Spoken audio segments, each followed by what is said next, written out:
Bonjour chers élèves, aujourd'hui on va débuter une nouvelle séance qui sera consacrée aux exercices de la leçon Les variables en Xlogo.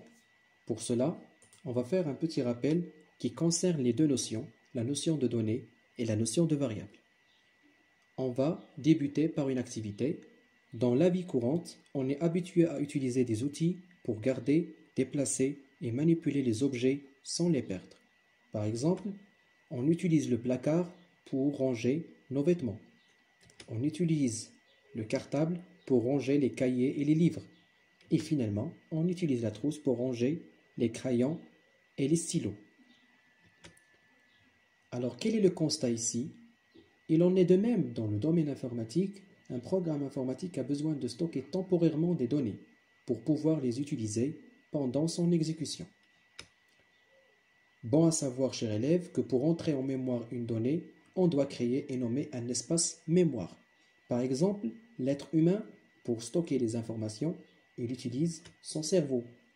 Et pour l'ordinateur, il utilise ce qu'on appelle la RAM, ou bien la mémoire temporaire. Une variable en programmation est caractérisée par trois choses. Premièrement, le nom, ou bien l'identifiant. C'est un nom symbolique représentant la donnée. Par exemple, donne x25, c'est-à-dire on a nommé la variable par x et on a attribué la valeur 25 à la variable. Par le type, il peut être soit un nombre, soit un texte. Par exemple, donne x25, c'est un type nombre. Donne x, entre deux crochets, tapez votre nom, c'est un type texte. Et finalement, nous avons la valeur, c'est-à-dire le contenu de la variable. On passe maintenant à un exercice d'application. On désire écrire un programme qui demande à l'utilisateur de saisir deux nombres, effectue leur somme et affiche le résultat. Alors, comment on va faire cet exercice?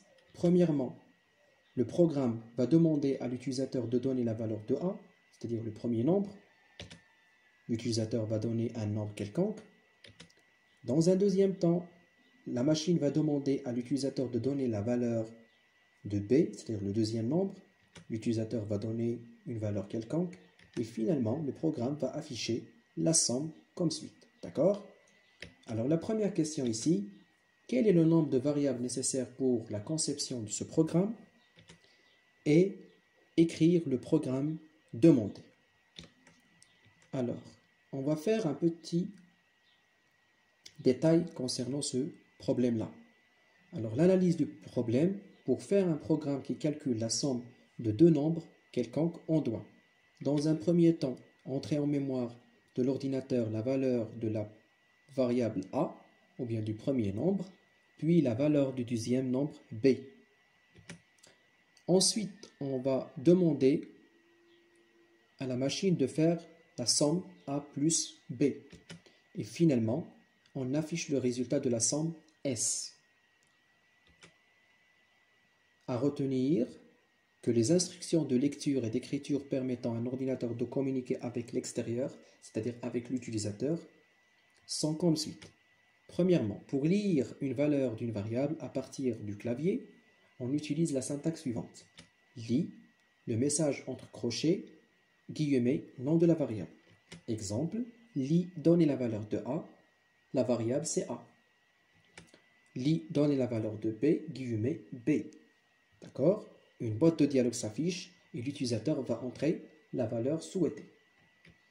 Pour afficher la valeur d'une variable, on utilise la syntaxe suivante. EC, le texte. D'accord?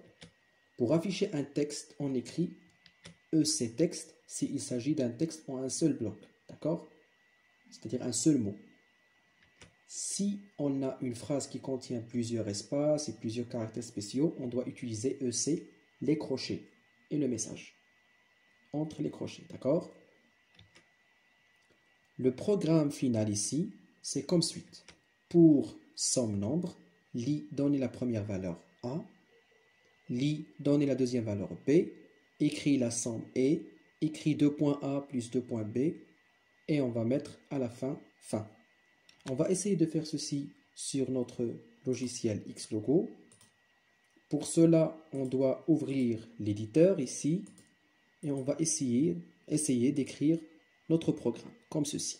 Pour somme nombre, donner la première valeur A, donner la deuxième valeur B, écrit la somme et on va mettre fin. On va mettre ceci. Alors là, je vais mettre somme nombre. Il va me donner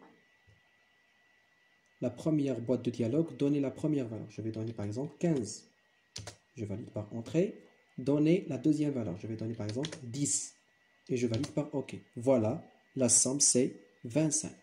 Merci infiniment, chers élèves, pour votre attention et à très bientôt.